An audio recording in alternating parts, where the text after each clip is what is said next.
Brought in because we wanted, if we're talking about volunteers, we also wanted to get a volunteer who is working in an environment where I'm sure most of you would just joining, would be outposted at one point in your own experience there. So we brought in a UN volunteer who is working in the refugee camp in Kakuma in Kenya. Her name is Grace Onge. Grace, please join us. And then, of course, I brought my colleague, Emma. Emma Mole leads our policy advisory division in UNV headquarters in Bonn. She's the chief of that section. We asked Emma to join us so that she can bring in some of the strategic policy angles of this conversation. Emma, please take a stage. Now, I left this one to the end because obviously some of you missed some of the conversations we had yesterday, but we were reminded that for the continent to move, we're going to have to work with our member states.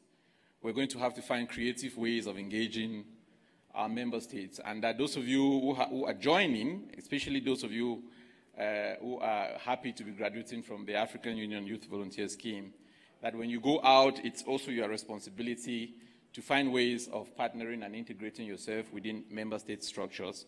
For that reason, we also decided to invite one of our honorable ministers, Honorable Bangura. He's right here with us. Mohamed Bangura is the Honorable Minister of Youth from Sierra Leone. When I first met him, I thought he was an AUYV himself. Such a young man. But this is going to be our panel for today. My intention is to just throw them provocative questions, get them to respond to some of the more theoretic but also practical challenges and opportunities that we might want to see in the volunteerism space. But to do that, we said we had just published as UNV the State of the World Volunteerism Report for 2018, looking at how volunteerism helps bind communities, how volunteerism is one of the only tool, perhaps, that puts people in places where most formal institutions and formal structures would most probably ignore.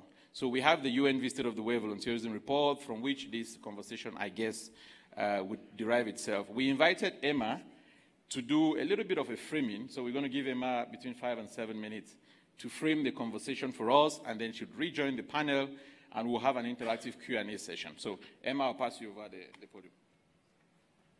Thank you, Njoya.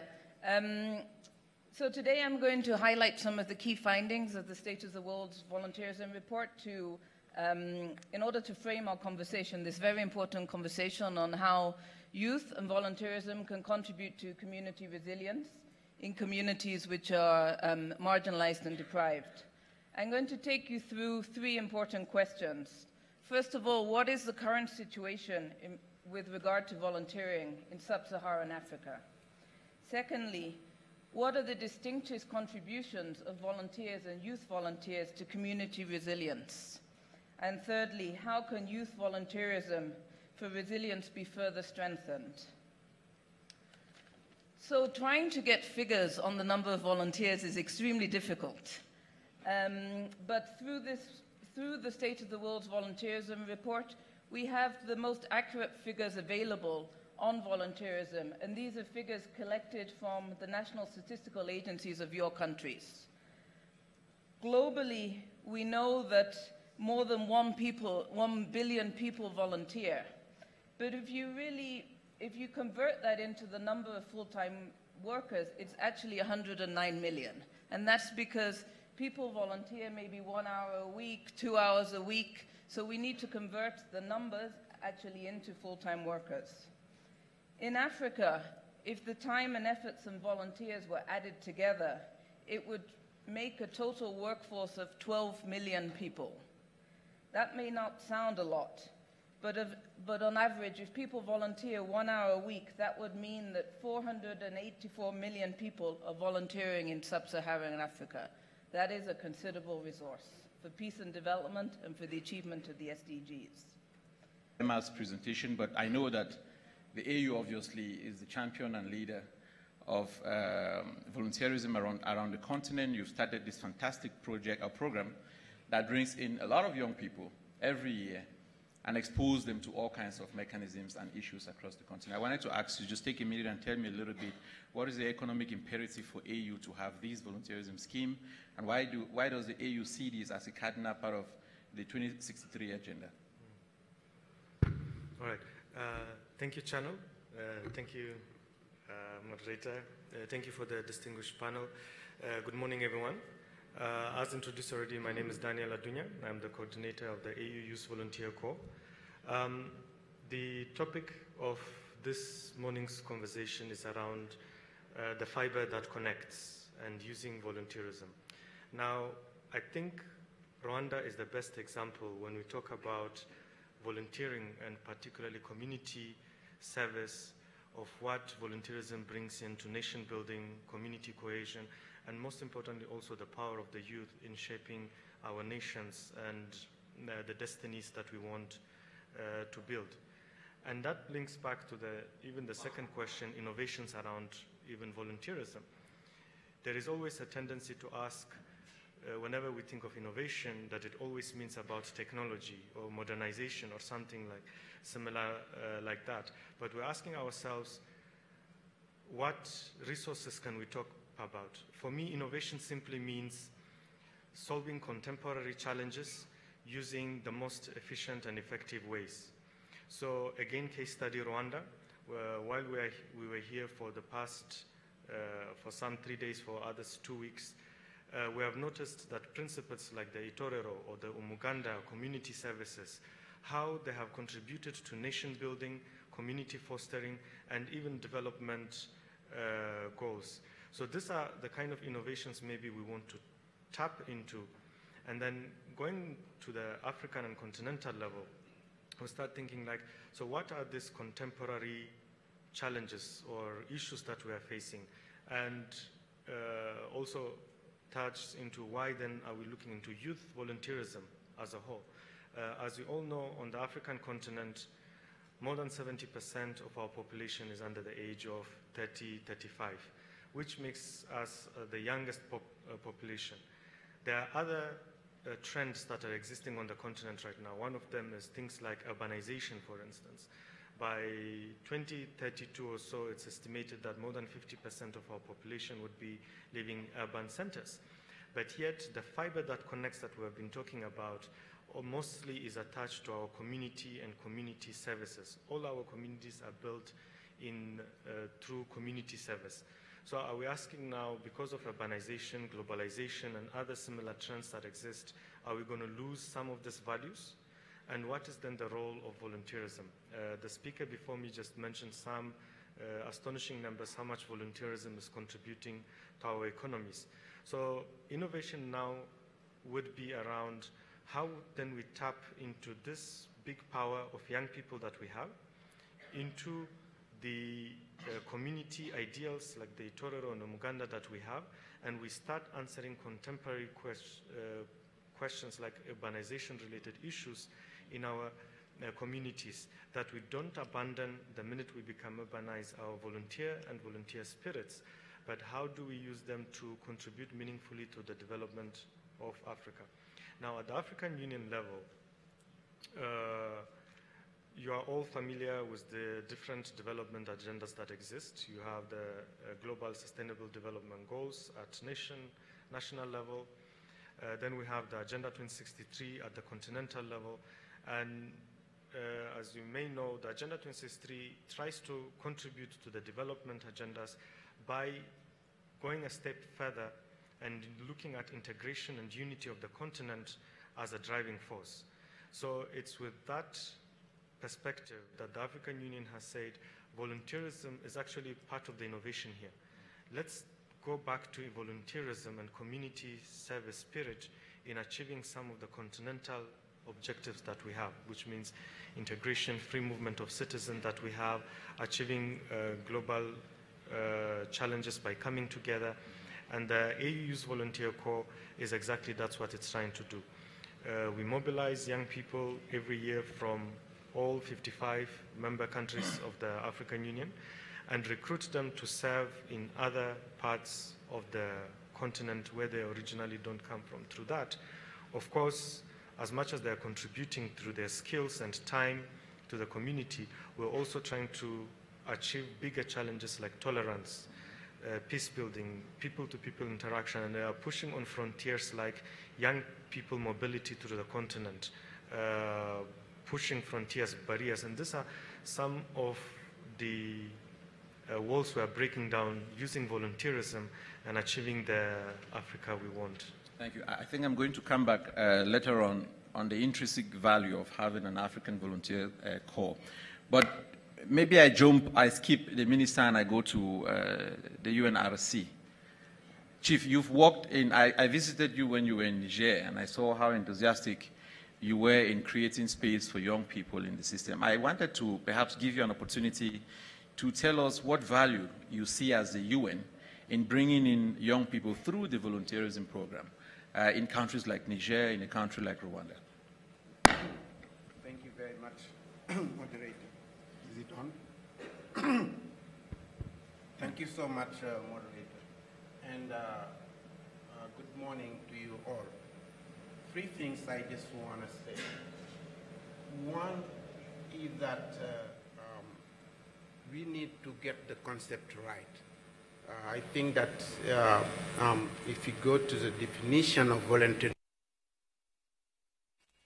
activities that is carried out by a person or a group of persons to support persons or group of persons without gain, financial gain or social gain. Second, for the resilience aspect, I think it is important to know that development is now risk-informed development. So the importance of resilience, so the capability to anticipate shock, to fight against shocks, but at the same time also to have the capability to bounce back without obeying the trajectory of development. That's important, these two words. So it means that if you put them together, volunteerism is extremely important in making sure that the trajectory of development, we need to focus on that. Second, I know that Daniel received a very high volume of applause because people are looking at him as a young person. But I must say that don't look at my gray hair. We also in the past have been young, and we are still young in our heart and in our spirit. So I personally, why I'm valuing volunteerism, I personally, during my childhood, be involved in that. In 1966, I was a child in my village. We have floods. And I can, at that time, I could see how young people, boys and girls, were together to support communities, rebuilding their house, to escape from the floods, to save lives, even giving blood in order to make sure that we come back to normal life. And it gave me 3 lessons that I'm applying to go to to answer your question. One, that involvement gave me a sense of purpose and pride, because I could see that even valid people whom I used to see in our community were devastated, and me as a young child, I could support them. Second, it gave me some kind of skills, because the army came. It was really very big shocks in our community. So I learned a lot of skills that in the future I could also apply. Third, it gave me a possibility to exercise a leadership role, because we needed to do it as a team, to connect together. And also, it gave me the opportunity to interact with people who were not from my culture, because even the French soldiers who were based there came in. So it was my first interaction with, you know, all these French coming in. So it's important that you know that what you are doing at your community level is important. Last point is that volunteerism is rooted in African culture. We should be very proud of that. I was discussing with my brother from Misrata, and we were discussing that. And I discussed it with the dean of the diplomatic corps here in Rwanda. We were discussing the Umuganda, a great experience. But I said to him that in Senegal, it was not that organized, but we have what we call Santane, which is also community work. And he said to me, but in South Africa, we have the same thing. So I saw prudence over there. I think that one thing I would recommend, if African Union Commission can look at all the experiences of community work and make sure that it is documented and shared for African countries. I think it will be a very strong message and powerful that we are looking at community. Now to your question, just not to be too long. I can give you the two examples in Niger. In Niger, I think it was this UNB, one of the second largest UNB that is supported on that in that board. So what we did, we had three important areas in which we work. One is Niger is a disaster-prone country, drought, all these issues, floods, everything that you know about. So we organized the UNVs to support in the humanitarian areas. They were the one in rural areas where they were supporting communities to face these important consequences of climate change, of terrorism, of all this drought and other things. Second, we say no one should be left behind. So with volunteers, we put them what we call legal aid. So they were supporting communities to have access to justice, legal aid, for free. So we taught them and they supported the communities. Last point that we did with the UNB, and which is related to our program here, we had a big program, we call it of convergence, where we are supporting communities to be more resilient. And in that program, I hired people that train UN volunteers to support all the districts. I have every single district, I have one volunteer supporting the commune in designing their plan, in collecting data, in making sure that their policies are people-centered.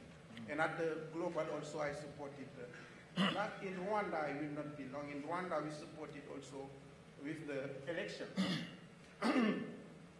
We supported, I think it's 75,000 that young people supported as volunteers in the election, pushing forward the boundaries of good governance. So I do think that every area that you can think about, and that's why the Secretary General said in the Agenda 2030, for the people, the planet, prosperity, peace, and partnership, you need volunteerism as the key to unlock the implementation of the SDGs. I can come back to it. Thank you. Thank you very much. Chief, I think you've made the case for the report that we published early this year. But I wanted to come to the Honorable Minister. I mean, on day one, we had the young medical doctor turn agribusiness experts talk about the challenges young people face in getting a job because of lack of experience. And floated, or somebody in the room floated the idea of volunteering as a medium through which young people can acquire that experience that they so badly need. Today, I have just heard from Daniel and from Fode the need to see volunteerism more as an altruistic engagement, as a selfless engagement. You are government. You're very pragmatic in the way you do things. From where you sit, how do you see your government and most of your counterparts in other countries using volunteerism and volunteers as a mechanism to push your own development agendas? Thank you very much.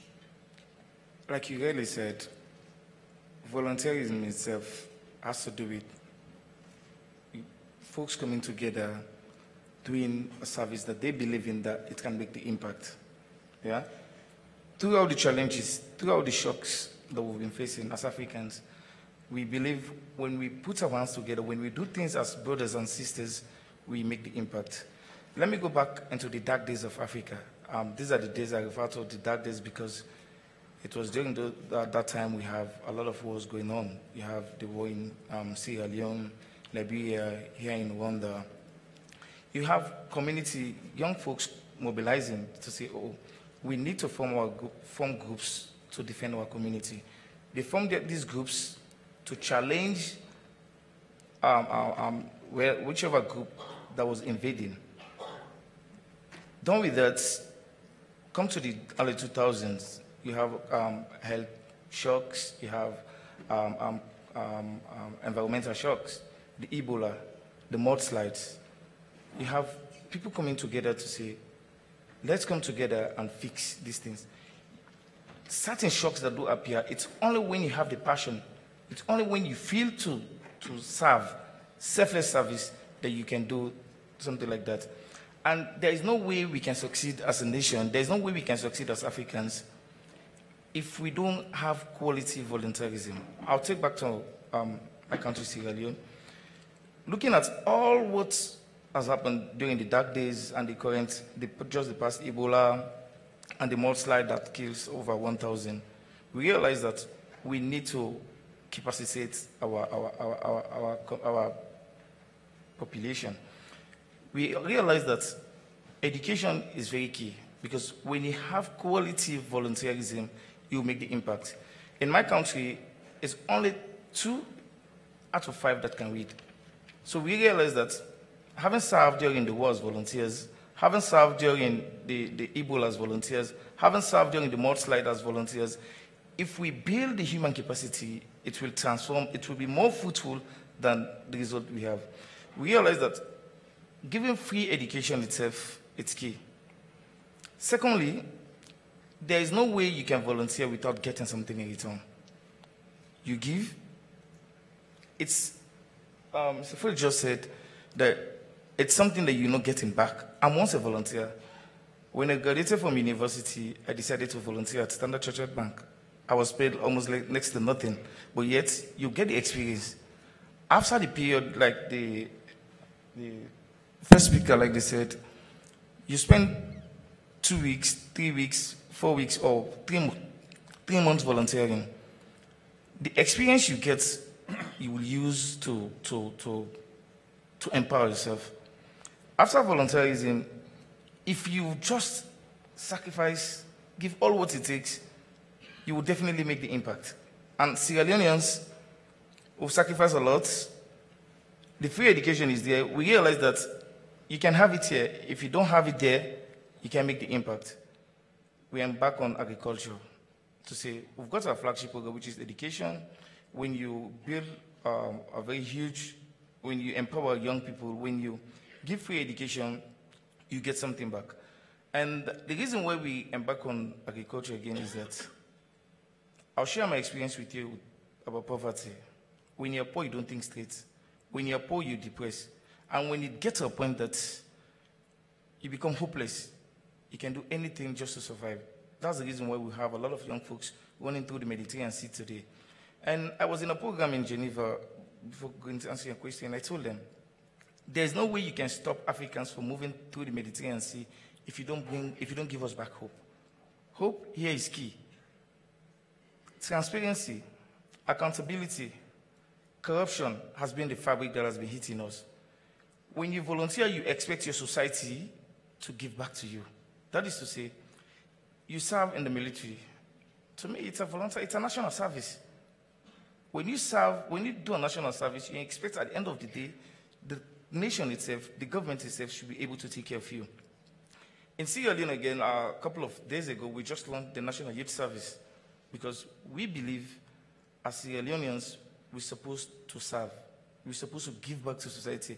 You spend 1 year on the National Youth Service, after which you can get a job.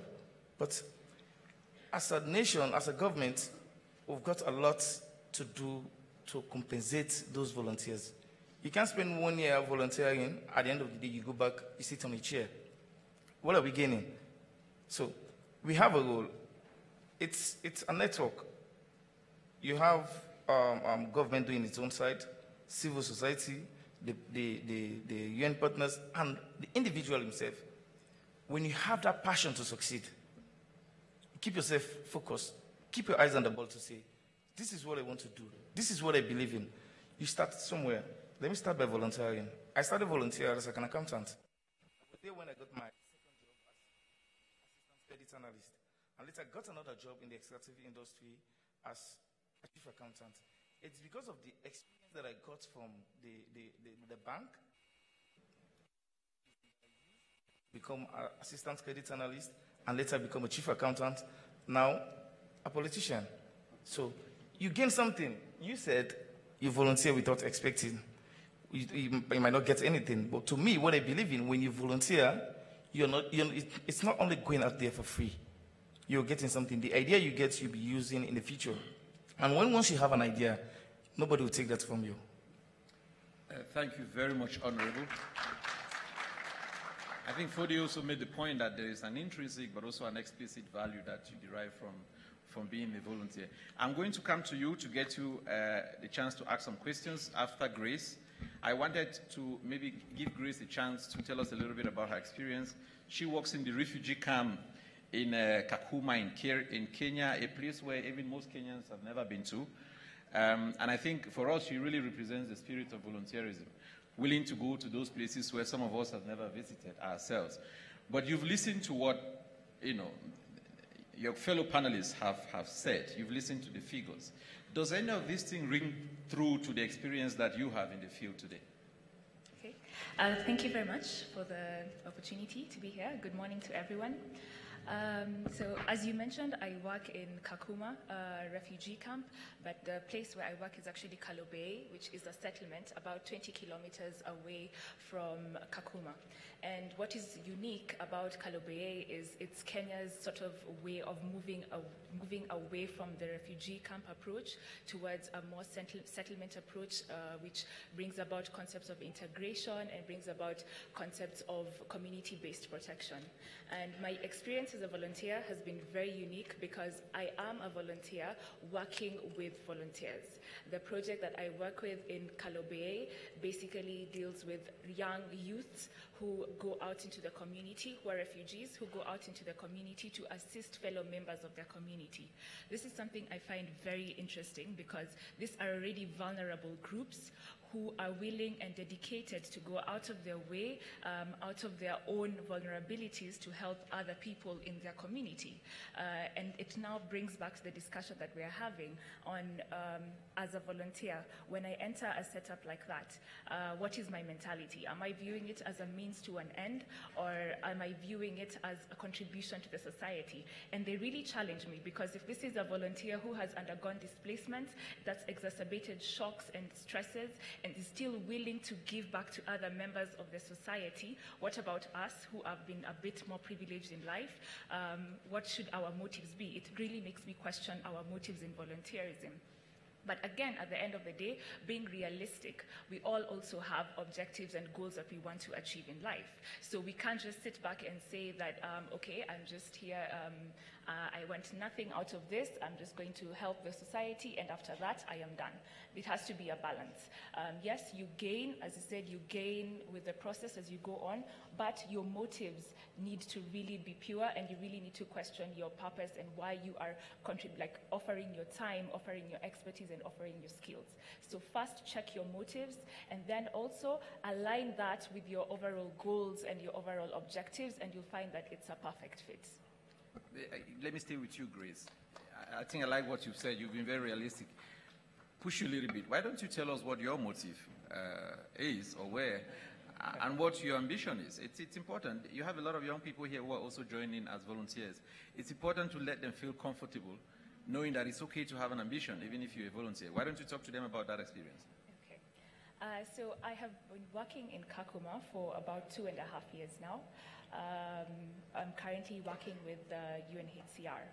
And to be honest, when I first saw the application, the first thing that jumped to my head was, wow, UNHCR, you know? That's the first thing that jumped into my head, and I was like, okay, I need to get into this program. But I started reading the description, like the actual activities, the advertisement and my roles, description of your assignment, and I realized it was such a unique concept. Actually, one of the, it's being piloted. Syria is the first to pilot it, and Kakuma is amongst one of the new countries, like one of the only countries who are implementing this. And it's a completely new idea with the possibility of having great impact on the populations.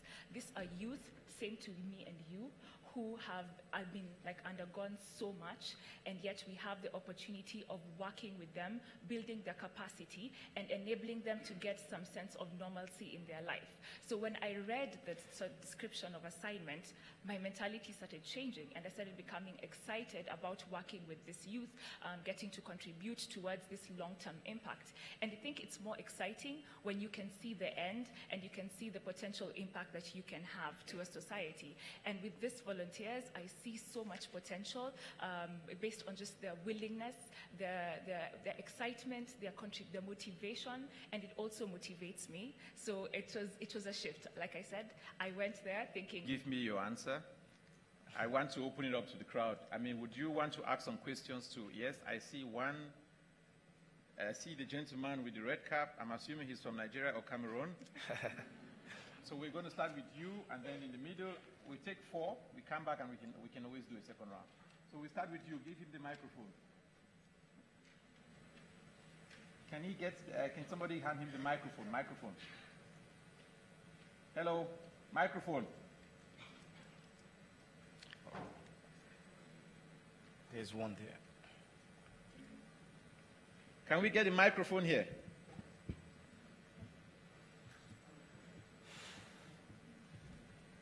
There's one there. There you go. That's fine.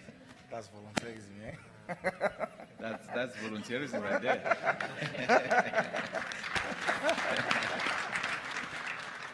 Thank you so much. My name is Brian Mafuso from Zimbabwe. I wanted to ask, and thank you so much for the presentation on volunteerism.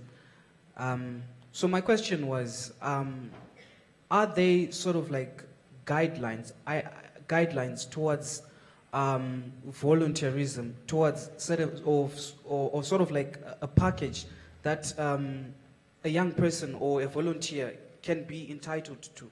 Because coming from a lot of African countries, like for all of us, I'm sure that we have different dimensions. In some countries, we have a situation where in the public sector, employment is not like that much, willing to come, like 90% unemployment, that kind of thing. So you find out that at the end of the day, some organizations end up like taking advantage of such a situation that young people coming from college, they can be like, for example, I can volunteer for like 2 years, 3 years in a certain field. Then I go to the next organization, they're like, you can come here, but there's nothing, but we want you to have experience. So now if you count your experience, you would have over 10 years experience, not having anything tangible to actually show for it. So I just wanted to ask, is there like a standard package that we can have, or that is there towards volunteerism? Thank you. Let's get the gentleman behind you, and then we come to the other side. Good morning. Keep it short so we can get a lot more people speaking. My name is Zakaria. I'm from Nigeria, not based in Kenya. My question is, when we look at the situation in Africa, we figure out that job employment, for you to get a job, it's like chasing a mirage. So it's very hard. And volunteering, like we have said, it's an option for you to gather experience and for you to, from there, see if there's a job opening or for you to do something else. But we figure out that even in Africa, you could see a lot of organizations, you could see a lot of governments, parastatals, that are short of staff. And there are a lot of people who even still want to apply for volunteering or ask for volunteering, despite you could see that these people need a helping hand. But sometimes I figured out that these days, the way we even volunteering, to even get a volunteer job, you have to apply as if you're looking for a job. You want to help, and some people don't even want money. They want to help because they know that you guys, like, you see this organization, they lack this, even if you don't lack it, and somebody is coming in and is not even asking for anything.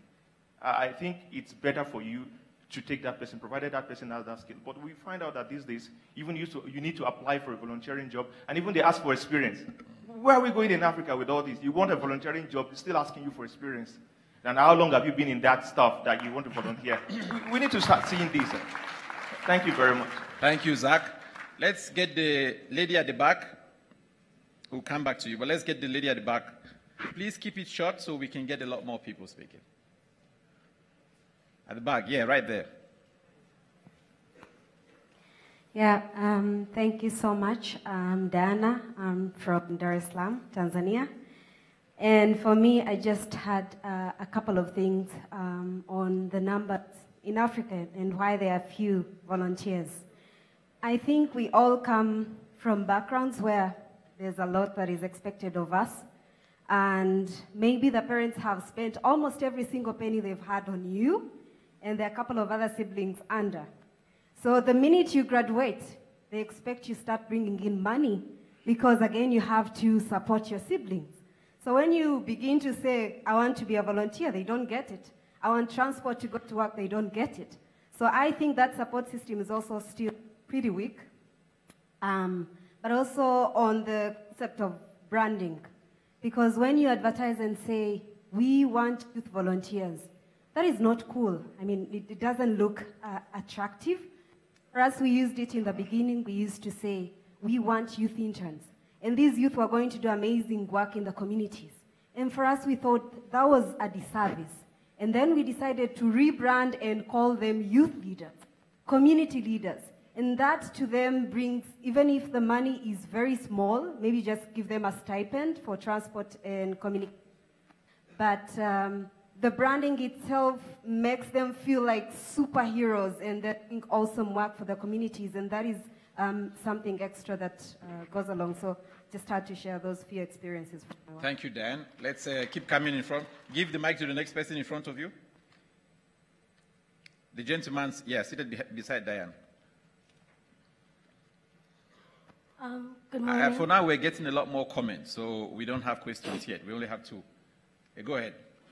Good morning. My name is Kile, and I am from the Kingdom of Eswatini.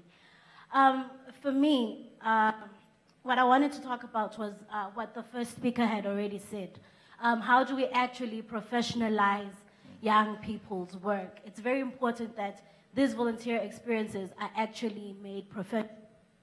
For instance, in my country, if I were to volunteer and I hadn't, for instance, I applied for, let's talk about how I applied for AUVYC and I got in. But I had friends that also tried to apply and they had to have a qualification.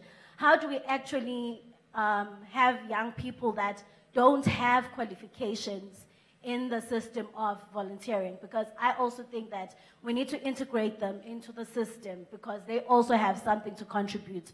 As peer educators, for instance, they also have something to contribute into the development of Africa. Thank you, Kila. Yes, the next person. Kila, pass the microphone in front, this lady. The lady in front of Kila. Right here. Yes.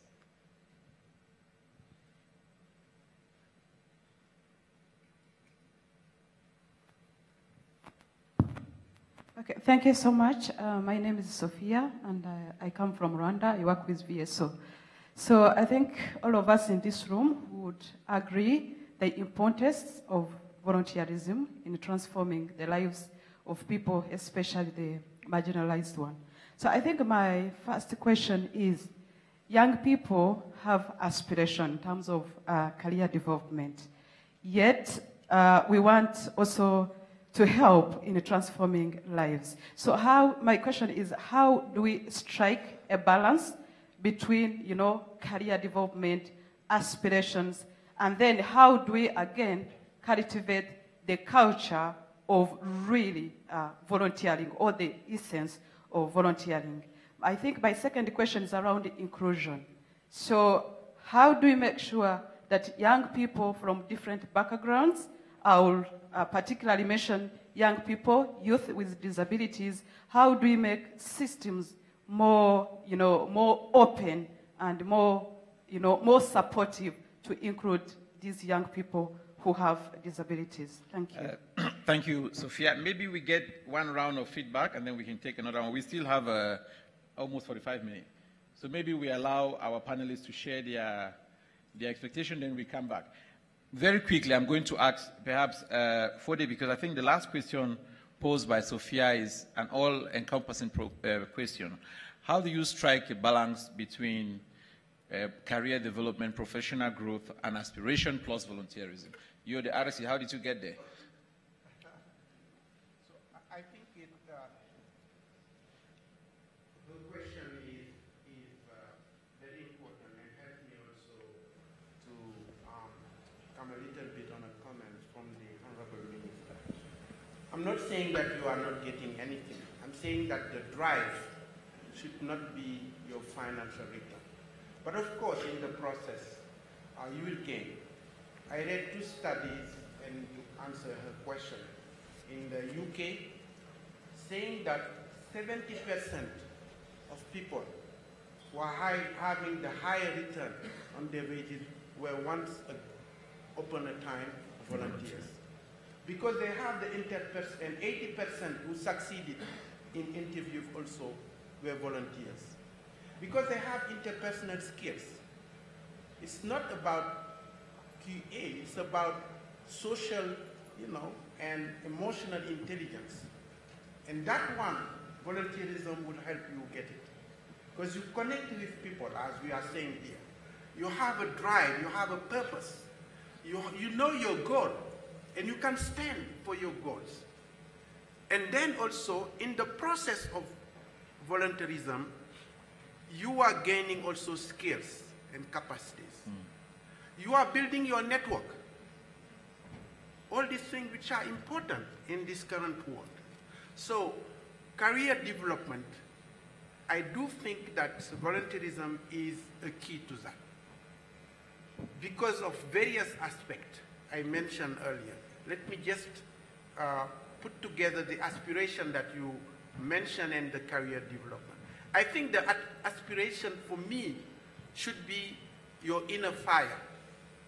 What drives you, what keeps you awake at night, saying that I want to make impact, I want to make difference. But the way that the process, in the process of supporting, transforming the lives of people, you are transforming your own life. It's your own life, it's your own journey of life. It also helps you build leadership skills.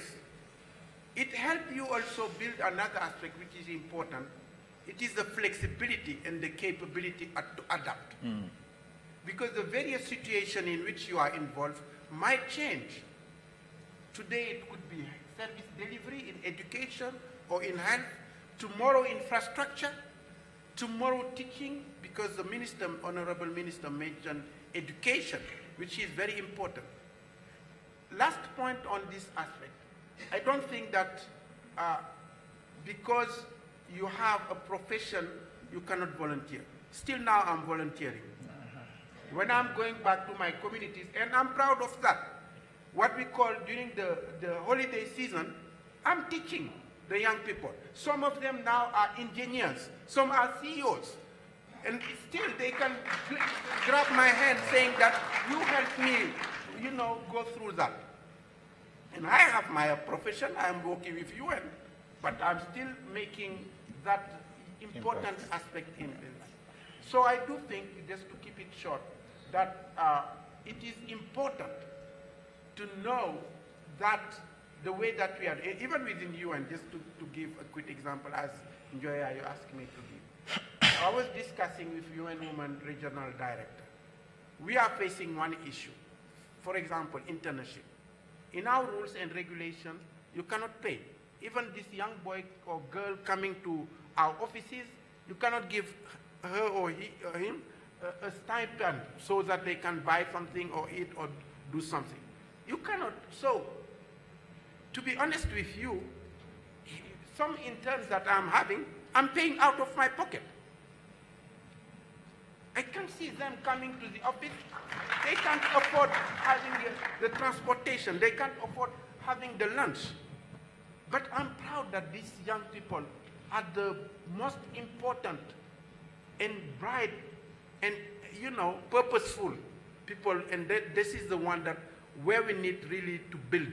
This is the way that we can support all this aspect and make also inclusion that you mentioned on VSO. VSO is doing a great job also here on that. I know it's not because the head is my cousin, but anyway, that's important on the education also. So really, that's a very important question. No, thank you for sharing. Leaving no one behind starts by that. Yeah, thanks for sharing the experience, Chief. I would get Emma and Daniel to address, I think 2 questions were asked to, I guess, to the 2 of you. One is the incentive package around volunteerism and what both the UN and the AU does towards this. And I think Kile asked a question about professionalizing the contribution of volunteerism. How do we professionalize whatever volunteers are doing? And by the way, volunteerism is not limited to young people, like Fode rightly said. I mean, in the UN, we now have an elderly volunteerism scheme where we are targeting retirees to come back and help in communities. But Emma, maybe you go first, and then Daniel can pick it up. The question on incentives and then professionalization of the contribution. Okay, thanks, Njoya. I think the question was precisely on standards and how do we have standards for volunteering. Yeah. As we've kind of discussed in this panel, there's many different kinds of volunteering. Yeah? And perhaps when we talk about standards, we should perhaps talk about something else. We should talk about principles and behavior. Yeah? And when we think about the informal volunteering in the community, what are the principles that we need there? The principles of inclusion, the principles of altruism, the principles of feeling as an individual that you're really helping out your community. And I think that is what really is at the heart of volunteering. As we've discussed, a lot of people are using volunteering now to try and get a job, and that is understandable.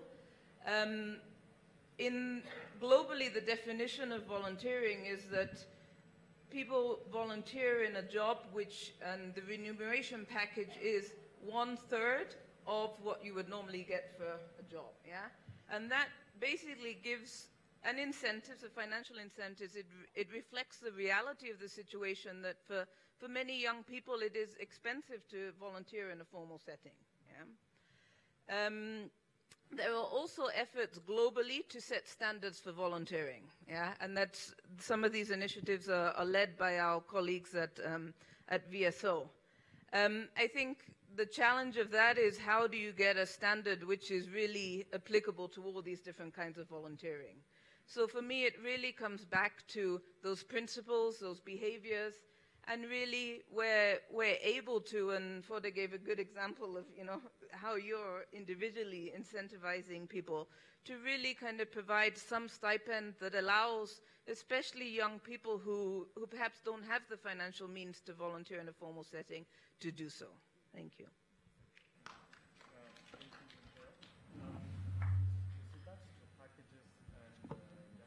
Volunteering and employment. There are 2 myths that we are hearing. One is that young people do not want to volunteer, or they wouldn't volunteer if they do not get anything in return. The second one is that volunteerism as a shortcut or replacement for employment. Now, is it because there is shortage of employment opportunities that's the only reason why young people would volunteer? And that would make volunteerism synonymous with employment. But I think with volunteerism, we need to be true to the cause, to the pure cause of volunteerism, which is actually the community service. Your engagement, each of us as individuals, engagement in our communities. So we had all sorts of volunteerism. There is the formal, informal, ad hoc. So it is okay to have it like that. We don't have to systemize all volunteerism.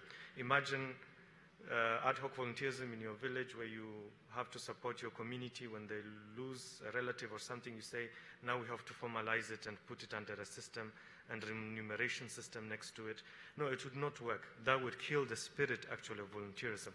But what we say is that when we go into the formal volunteer space, there needs to be a certain level of recognition and also making the minimum environment available for a person to volunteer. I'm not even consciously saying young people to volunteer, but anybody to volunteer. Those could be costs related to transport, their upkeep, the work that they do, the materials they need to buy. For that thing, you cannot expect the volunteer to also pay for that. So in that regard, please don't look at volunteerism as a means of employment. If I'm not going to get employed, I'm not going to volunteer. So in fact, the entire spirit of service and volunteerism, for me, I always make it look like a relationship. You know, you don't love someone and then you say, unless you love me first, I'm not going to love you. No, you love with the expectation that hopefully you can love me back, but if not, the reason why I love you is not because you have to love me back. And it's the same principle for volunteerism for me, right? So when you go into service, into community, we ask ourselves every day, it's about your engagement in building the nations, your communities, your neighborhood. How can we say we want to live in a clean city and yet the path from your house to the next grocery is dirty? You know, you cannot even pick the trash that is along the way, and yet we want to live in clean, healthy communities. You know, it's all about the concept and principles, and it's not only about the jobs. It could be about your hobbies. You want to go into music, into cooking, into sports. All those things is how do you use volunteerism to contribute into the community that you live in. And that, for me, is also partly also a duty. Like, as a citizen of a community, of a family, of your country, of the continent, we have a duty to build our nations the way we aspire them to become. If we sit and leave others to do it, they would do it the way they want our countries for us, but not the way we want our countries for ourselves. And if the job opportunities are not there, or the systems, the institutions, the structures are not there yet, volunteerism is then that entry point for us to engage in our communities. If, as a result, it ends up in employment opportunities, in soft skills, in emotional intelligence, and other contributions like Honorable Minister and Mr. Fode have said, then it's a good thing. It's a reward. It's our recognition, but that should not be the incentive. Yeah. No, thank you. I'm going to get Grace and the Honorable Minister to speak, but perhaps we start with you when we come back. Let's get 2 more questions. I also see that we have our host, Honorable Minister from Rwanda. I would love to hear from her how they've managed to pull this together in Rwanda. Let's start from this side this time around. Any lady? I'll start with the lady right in front. Yes, I see your hand, and then I'll come to you. Give the microphone to my sister here. Please keep it very short so that others can also have a chance to.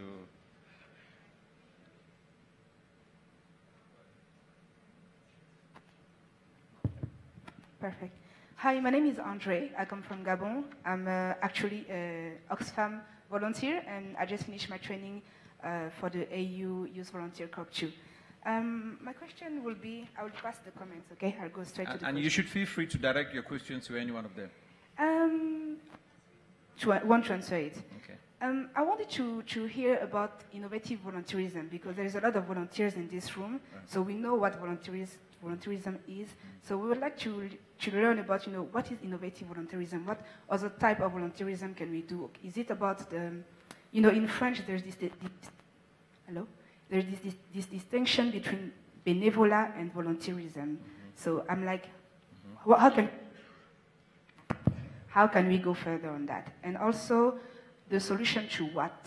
Is it solution to, because some people are talking about, employment and stuff, so we've been saying that it's not the solution for that, but the solution for what? Can we go a little deeper on that too?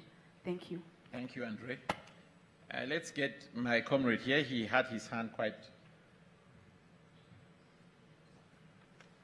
You come this way. Good morning, everyone. My name is Mustafa, and I'm from Morocco. So I just want to start from the question that Mr. Mjoya has asked. Like he said, why we have almost 400 million volunteers serving in sub-Saharan countries every year, and we didn't see that big impact, right? So I do believe, according to my experience serving last year in Malawi, I do believe that our continent is full of resources, and also is full of human resources and leaders that they are willing to serve their continent and to make it developed. So here's my questions to our fellow UN volunteers. So do you think that the average of either 100 or 200 volunteers per year is enough? And also, do you think that 1 year of service is enough? Because I do believe that if you are foreigners coming to another country, it took from you like 6 months just to integrate. So like 1 year is helping to make that impact that you want. Thank you. All right, let's come on this side. Yes, give the gentleman right here, and then we just go backward. Assalamu alaikum. My name is Abdurrahman bin Atuman. I'm from Comoros. I am here with the delegation from the government of Comoros for an innovation visit, and we had the opportunity to be in the Youth Connect. My question will be directly like, I have been in Comoros and have seen lots of volunteers union, but I am living in a city which like people are putting money by themselves and they are making their own roads. They are doing like voluntary by their own city and village. And we have never seen this kind of institution, even they are there, but just there, they are big cars and running around. But there will never be like a really direct connection with the really people who are in need. So my question is, how we can have a really connection between the volunteer institution with the people who are in need in all countries. Thank you so much. All right. How do we strengthen the fiber? Yes. My name is Jasper. I'm from Zimbabwe. I want to start on an issue. The reason why the MDGs failed is because the richer were getting richer and the poor were getting poorer, even though we wanted to support something. I feel we are creating two distinct different youth in the near coming era. We are going to have the youth that are making it well groomed to be leaders, but who don't represent the whole entire population in Africa. Like what he's saying, you come to my country, the issue is about connectivity. There is no connectivity in the rural, whereas we think you guys in the UN and the EU are most majoring in those people because those are the biggest population in Africa. What are we doing to connect the unconnected? After connecting those, can we not allocate a specific number to those in the rural that maybe would be needed to be delivered hard copies to apply for the program? Because from my perspective, I think we're creating also a generation of politicians that are the youth that are going to be controlling Africa on behalf of the rest that might not be privileged to get these opportunities. The guys who get the volunteering opportunities are the guys who get scholarships. The guys who get scholarships are the same guys who can afford the scholarships. But those that cannot afford, who are beyond in the remote areas, they don't get. I think for us to go far, we need to go together. But if you want to go fast, you go alone. Thank you. So, thank you very much, Jasper. I think we'll come back to the. Unfortunately, we don't have much time for everybody, but I promise that I'm going to hold them outside after we've graduated, and they'll make sure they stay and answer as many questions as possible. But right now, maybe we come back to the Minister and Grace. Grace, a question was directed to you. Maybe you want to start, and then the Minister, you can pick any of the questions that came up as well. So first, I'd just like to make a general comment on the question on career development and volunteerism. And for those of you who are about to begin your deployment, and for volunteers who've already gone on deployment, you'll find that professional experience comes automatically. In fact, the challenge becomes incorporating volunteerism into your role. I'll give an example. In UNHCR, I work with the Protection Department. The Protection Department has its own set of objectives which are completely different and separate from volunteerism. Further than that, I work in Kalobey. Kalobey has its own set of objectives which are completely different. So if my motives were not clear from the very beginning, it's very easy for me to get lost in the professional experience and in my work and leave out the volunteerism part of it. So career development and professional experience comes almost automatically with volunteerism. It's again for us to look into ways to tap into it. Then the next question someone asked was on innovative volunteerism. And as Emma mentioned, that local volunteerism and informal volunteerism actually attributes for the higher percentage of volunteerism globally, aside from like the organized volunteerism organized by agencies, the EU, the UN, other organizations. The informal volunteerism that happens at the grassroots and at the community level is what it attributes for the majority. And innovative when we're going to look at innovative volunteerism, we need to tap into that volunteerism. And my project, especially in Kalobeye, is an example of an innovative way of looking into volunteerism. Instead of having the usual UN deploy volunteers, we are working with the refugees. So the refugees are now the outreach volunteers, and they're the ones who go into the community to help the people in the community. That's one example. In your various countries, depending on your context, it's for you to be innovative and look at different ways that you can also diversify volunteerism. So it's not a standard book. It's not like fixed that this is how volunteerism has to be done. It also calls for innovativeness, which is, again, a very important aspect of volunteerism from us to come up with practical schemes that can work and are relevant to our specific contexts. Thank you very much. Honorable Minister. Yeah, thank you very much. I'll start with the lady that asked the question with innovative volunteerism. Innovation itself is about you trying to answer questions that our forefathers has never answered. You give yourself self-led service, you sleep in garage, have your tools, spend a whole lot of time just to get those answers. And when you get those answers, you want to market it. You want the world to know about it. There comes in the role of government. As a government, we have a role to provide for each and every young African. There's one thing that has always been disturbing us: efficient use of state resources. Corruption, corruption, corruption. If you give yourself that, I've got this result, the state should be ready to inspire you, to motivate you to say, what we are doing in Sierra Leone now, I've just created the Youth Empowerment Fund. It's a basket fund to support young entrepreneurs, innovation, agriculture. If you put all those ideas, you start giving yourself to say, this is what I want to do. And for my brother that has to do it, the type of a job you want to volunteer for. To me, volunteerism itself, it's like starting from a springboard. When you volunteer, if you say you want to volunteer in the UN, sometimes it's tough. Go to the classrooms. If you really want to volunteer, like my brother said, it's a selfless service. I just want to serve my country. I just want to make the impact. I just want to see that I'm contributing to society. Yes, that doesn't mean you're not expecting. You're in the classroom, and yet you keep your eye on the ball. You can be there volunteering, and yet you keep applying. When I was in university, when I said I want to be a banker, just after my last exams, I got over 50 applications to those banks because it's my passion. I want to be a banker. You can be there volunteering when you're looking for something else. Because, you know, in this, I'm just doing a service. Yes, at the end of the day, I have to pay back. You have your family to take care of. You have brothers and sisters that are expecting from me because you've just graduated, because they've spent so much in you. Our families that they're expecting.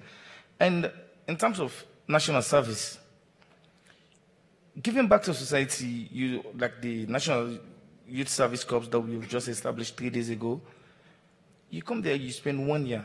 After the 1 year, don't limit yourself to your country.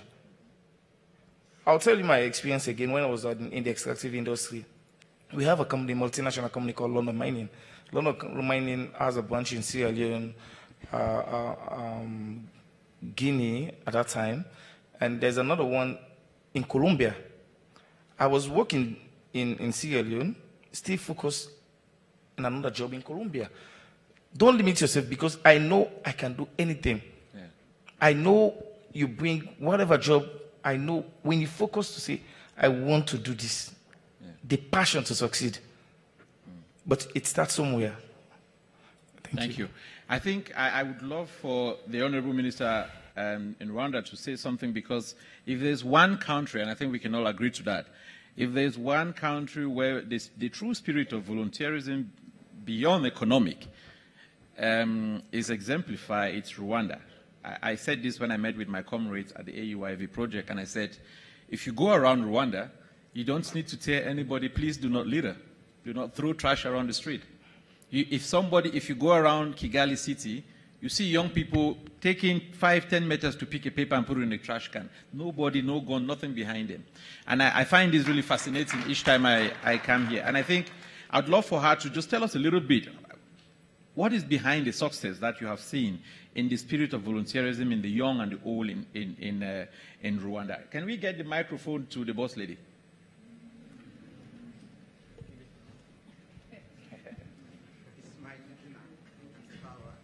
I think we give a round of applause to Mr. Fodi. He's a volunteer. This is the real spirit. Yeah. I always see that when we're young people and they ask, can someone do this and that? And everybody's looking the other. Who does it? Who does it? The first person who rises up and does it, that is the volunteer. That is the spirit. Volunteerism, I don't want to take much time thanking everybody what they've done. You've done a great job. Thank you, Mr. Lamin, for being with us here. AU Commission, thank you for the great job. We can see the commissions going out there to do the great work. Honestly, volunteerism should be a way of life. It's a way of life because serving, it starts with the motive. The young lady from Kenya, it starts with the purpose. What is the motive? If we see challenges in Africa, this is surrounding us every day. The problems surrounding us every day. And we shouldn't wait for anyone else to come and solve it. He's talking about why is it happening in Rwanda. It was not like this before. Litter was everywhere on the street. It was dirty all over the places. Well, it was like anything else, but it was a strategic choice. We chose. We said development partners can come on board and construct schools, construct hospitals. We need bridges, we need roads. All that requires a lot of resources. And that could be probably from the national budget, from partners, but also cleaning our own homestead, cleaning our streets. Do we have to request for anyone else to support us? Can't we do that? Does that request any financial support from anyone? The young people, are you here? Do we agree? Let's not start from saying, how much do I benefit from that? If you keep on waiting for the benefit, sometimes service is doing something beyond expectation, is to give more, and in turn, as you open up your hands to give, there's a lot that comes in your hands in return. So we start from there. The purpose of volunteerism is to serve selflessly. He talked about the experiences in Rwanda. 1994 genocide against Tutsi left the country in ashes. There was totally nothing, no infrastructure, no systems, no nothing, starting from scratch. When the students were going to universities, even in high school, there were no teachers. And teachers started from there, teaching in schools, in universities, in return for food. You get that situation. So from there, everyone felt, what can I do in my own community? What can I help?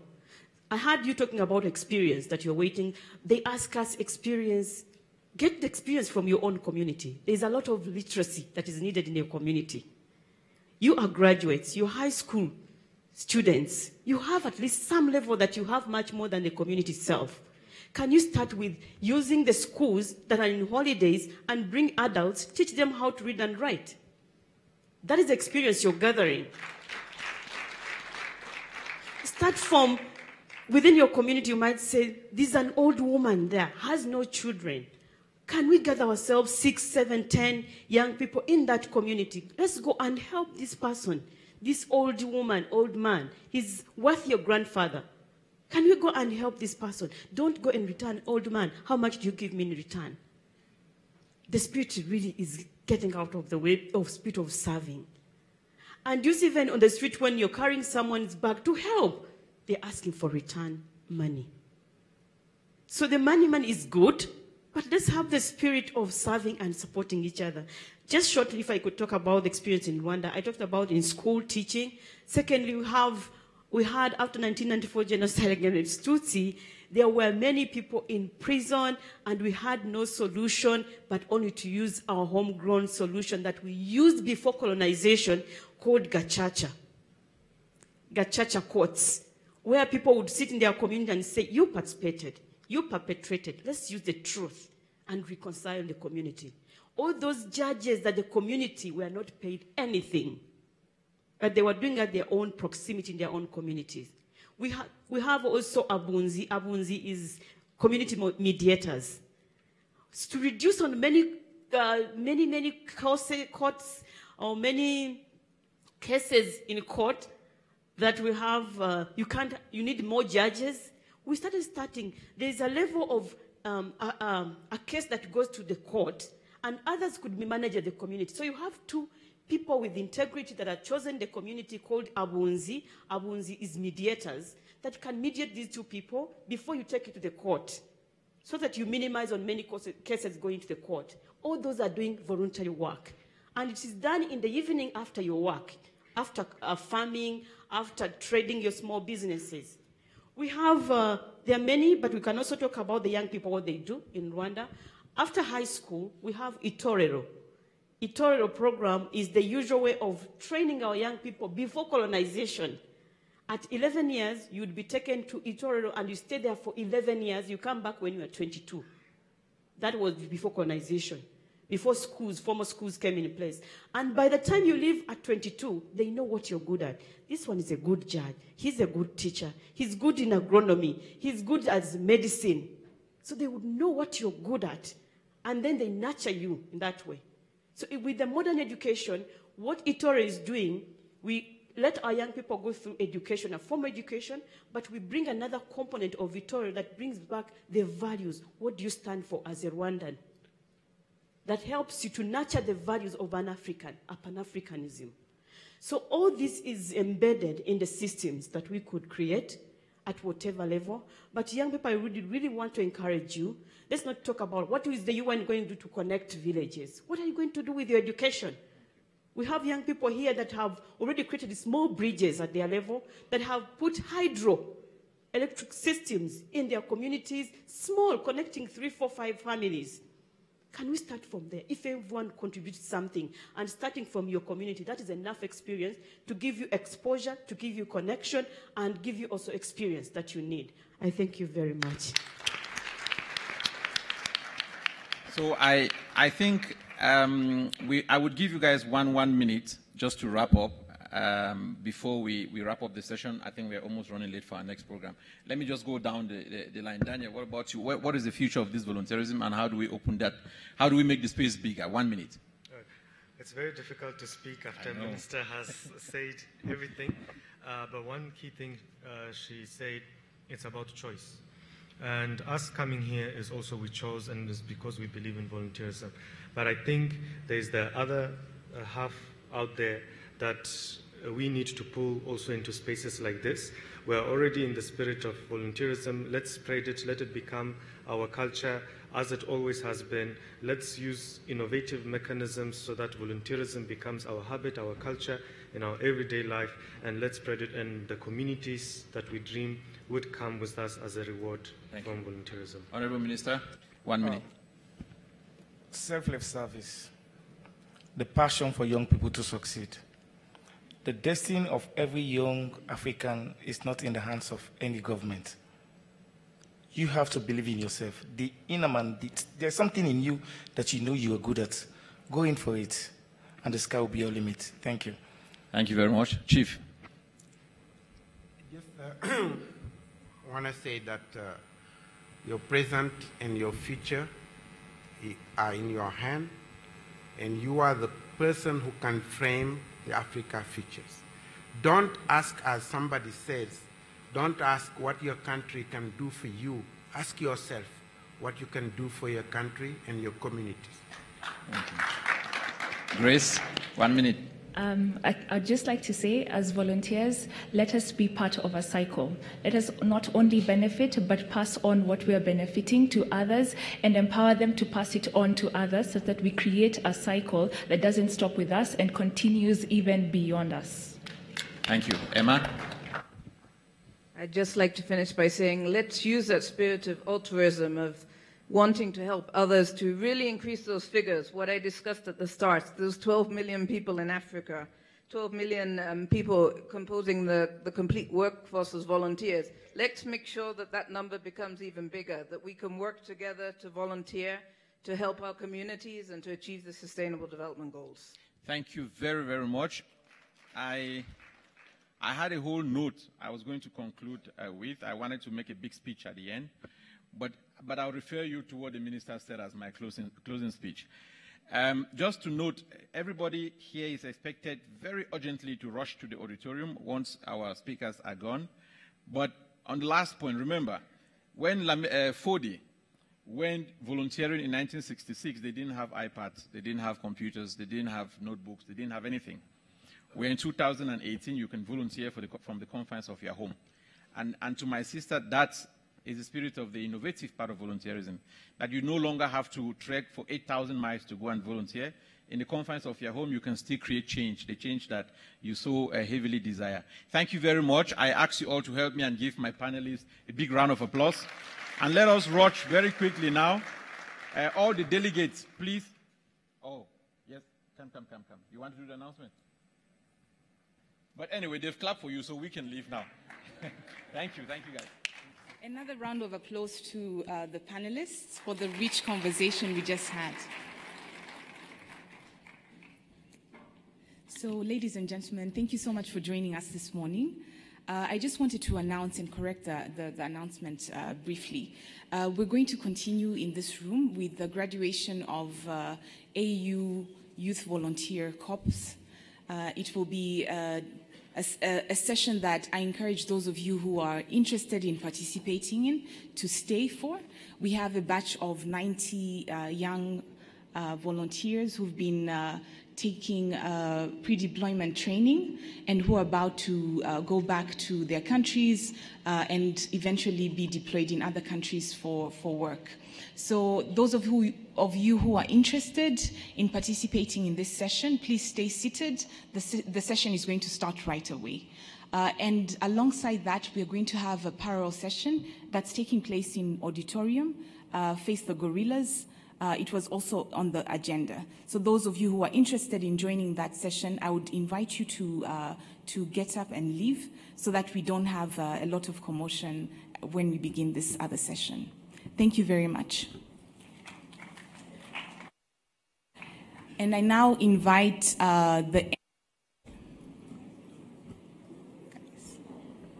Yes.